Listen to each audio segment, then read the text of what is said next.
Sobat IT, selamat datang kembali di podcast Spark and Sync Igniting Conversation. Kembali lagi bersama saya Yasmin, host pada episode kali ini. Nah, biasanya kita bahas mengenai bagaimana proses di dalam IT nih, misalnya secara teknikal, best practice, dan yang lainnya. Tapi kali ini kita akan bahas sisi lain, yaitu dalam bidang IT consulting.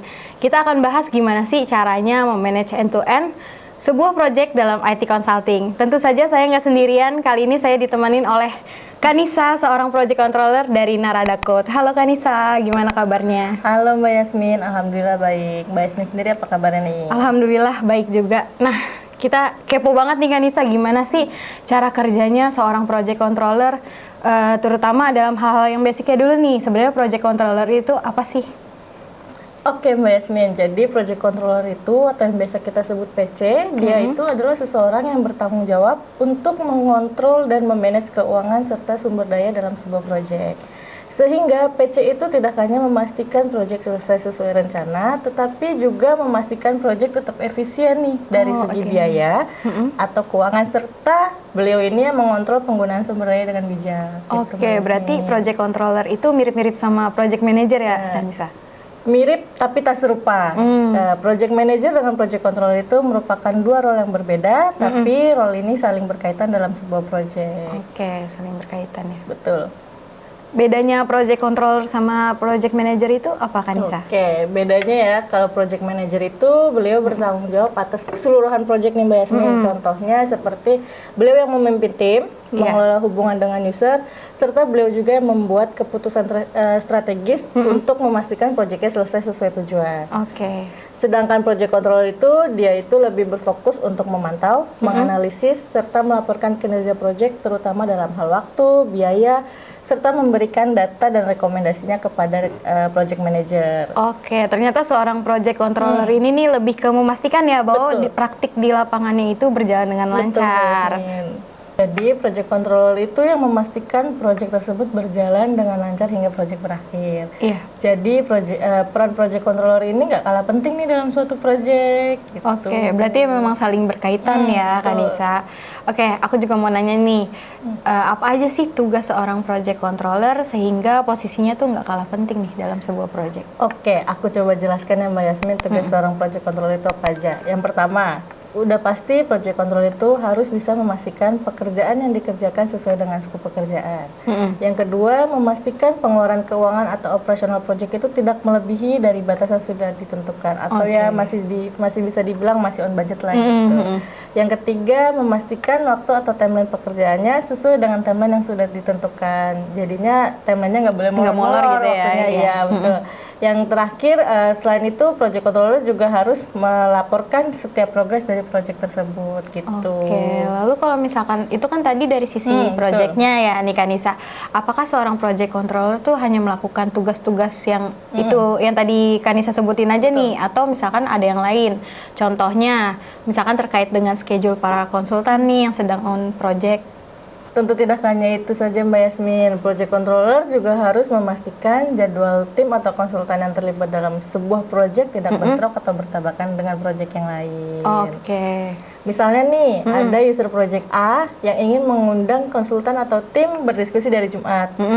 Namun seharusnya jadwalnya ada di hari Rabu. Jadi itu langkah awalnya, seorang project controller itu harus memastikan dulu nih jadwalnya, apakah di hari tersebut ada jadwal lain atau tidak. Oke. Jika belum ada jadwal, project controller itu harus konsultasi dulu nih ke konsultannya atau timnya, apakah bersedia untuk diajak diskusi di hari itu atau tidak. Namun jika di hari tersebut sudah ada jadwal, maka project controller juga harus ngecek nih jadwal kosongnya di kapan. Setelah itu baru dipropos ke konsultan atau timnya.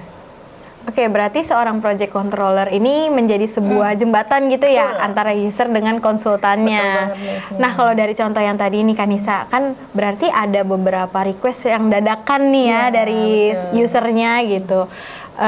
Misalkan ada request pekerjaan tambahan nih, tapi ternyata di luar scope dari perjanjian yang di awal. Itu gimana Kanisa cara ngatasinnya? Oke, kalau kasusnya seperti itu, yang pertama harus dilakukan dulu nih, di make sure lagi ke dalam perjanjian kerjasama proyeknya. Apakah benar-benar pekerjaan itu ada di luar scope atau tidak? Iya. Jika memang requestnya itu ada di luar perjanjian kerjasama, project controller ini harus berdiskusi dulu nih ke project manager. Oke. Setelah berdiskusi dan memang requestnya ini tidak ada di scope, kita berhak kok menolak request tersebut. Oh, oke, berhak menolak Namun ya. ada juga kasusnya nih, request barunya jadi pengadaan project baru. Wah, gitu, jadi cuan Mbak dong Yasmin. Pak kalau kayak Iya, gitu ya. betul. Oke, berarti kalau ada request di luar scope nih bisa aja kita tolak atau malah jadi pengadaan untuk pekerjaan yang baru gitu ya. Nah, lalu tadi Kanisa juga sempat bilang nih kalau seorang project controller itu harus memastikan waktu pekerjaan projectnya ini nggak molor gitu ya. Iya, betul. Nah, ada target nggak sih yang harus diselesaikan di dalam timeline yang sudah ditentukan? Betul Mbak Yasmin, jadi dalam sebuah proyek itu terdapat scope pekerjaan yang sudah dibagi menjadi beberapa milestone. Oke. Nah, dari masing-masing milestone ini atau tahapan ini sudah ditentukan nih target waktunya dari kapan sampai kapan. Sehingga tugas project controller lah yang harus memastikan milestone tersebut tetap berjalan pada waktu yang telah ditentukan. Biasanya dibentuk dalam sebuah Gantt chart gitu Mbak Yasmin. Oke, kalau misalkan nih setelah proyeknya berjalan ternyata nggak sesuai nih sama waktu yang udah ditentukan gitu, itu gimana tuh cara ngehandle-nya? Jadi project controller akan melakukan estimasi penambahan waktunya untuk keseluruhan project. Tapi tetap harus berdiskusi terlebih dahulu dengan tim internal, terutama dengan seorang project manager terkait penambahan waktu itu. Setelah mendapat keputusan dari project manager dan tim, maka project controller harus berdiskusi atau memberikan informasi nih Mbak Yasmin kepada usernya. Karena di beberapa user terdapat peraturan jika dalam sebuah project terjadi penambahan waktu atau perubahan scope, itu harus ada pembuatan surat adendum atau surat perpanjangan Pekerjaan gitu ya. betul, atau penambahan waktunya.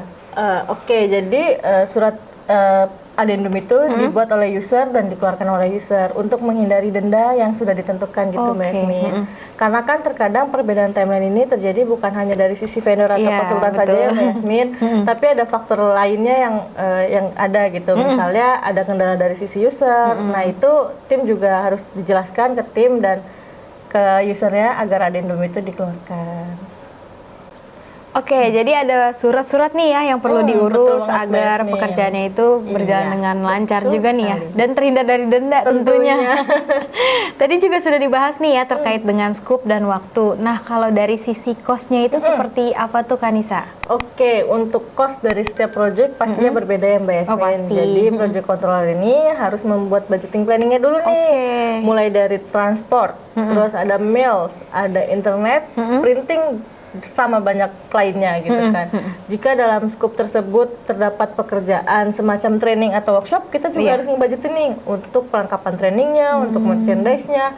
Nah, budgeting planning ini yang kita jadikan acuan selama proyek berjalan gitu Mbak Yasmin, sampai si deliverable ini atau hasil dari pekerjaan kita ini kita sampaikan ke user dan tentunya sampai proyeknya selesai Mbak Yasmin. Oke, berarti project controller juga bikin budgetingnya nih ya, Iya, biar betul. nggak membengkak. Betul banget. Oke, kalau tadi soal deliverable sendiri itu seperti apa Kanisa? Oke, biasanya seorang project controller itu harus bisa memastikan deliverable yang dihasilkan oleh tim konsultan itu sudah sesuai dengan yang tertera di dalam surat perjanjian kerjasama Mbak Yasmin. Oke. Jadi sebelum tim konsultan membuat deliverable, kita juga project controller harus bisa memastikan nih ke usernya apakah ada template khusus untuk deliverable tersebut atau enggak. Jadi sebelum disubmit, kita pastikan nih, jadi biar konsultannya nggak kerja dua kali. Iya, nggak kerja dua kali, betul. Kalau misalkan dari konsultan, dari user yang nggak ada template khususnya, nah itu baru kita bilang ke konsultannya untuk membuat template kita template gitu kita ya. sendiri. Oke. Ya, betul. Oke, dari tadi kita udah bahas nih mengenai tugas-tugasnya seorang project controller ya Kanisa. Lalu nih, kalau untuk menjadi seorang project controller, kira-kira harus memiliki skill apa nih? Barangkali kan sobat IT yang di rumah ini boleh. pengen tahu nih dan pengen menjadi seorang project controller. Oke, tentu saja ada dong Mbak Yasmin. Seorang project controller itu harus memiliki skill komunikasi yang baik. Kenapa sih harus punya skill komunikasi yang baik? Karena project controller itu berperan penting dalam menyampaikan informasi yang kritis terkait kinerja project, misalkan kayak anggaran atau budget, terus schedule-nya, resiko dalam projectnya, atau informasi-informasi lainnya yang harus kita sampaikan nih ke pemangku kepentingan dalam sebuah project tersebut. Kemampuan komunikasi yang baik memungkinkan project controller untuk memastikan bahwa semua pihak yang terlibat dalam project juga memiliki pemahaman yang sama nih dan nantinya akan mengambil keputusan yang tepat untuk project tersebut. Nggak cuma project controller nih ya yang harus memiliki skill komunikasi yang baik. Semua pekerjaan nih ya di posisinya masing-masing pasti harus punya skill komunikasi yang baik ya Kanisa? Pasti dong. Iya, biar bisa kolaborasi dan kerjasamanya juga berjalan dengan lancar. Tentunya. Oke, segitu dulu untuk podcast kita kali ini. Semoga kita bisa berbincang-bincang lagi ya di lain kesempatan Kanisa. Terima kasih juga nih ya untuk insight-nya dan semoga bermanfaat untuk sobat IT di rumah. Sama-sama Mbak Yasmin. Oke, semoga pembahasan kita kali ini bisa bermanfaat untuk semua sobat IT yang nonton. Jangan lupa like, komen, dan subscribe. Terima kasih dan sampai jumpa. Spark and Sing, Igniting Conversation.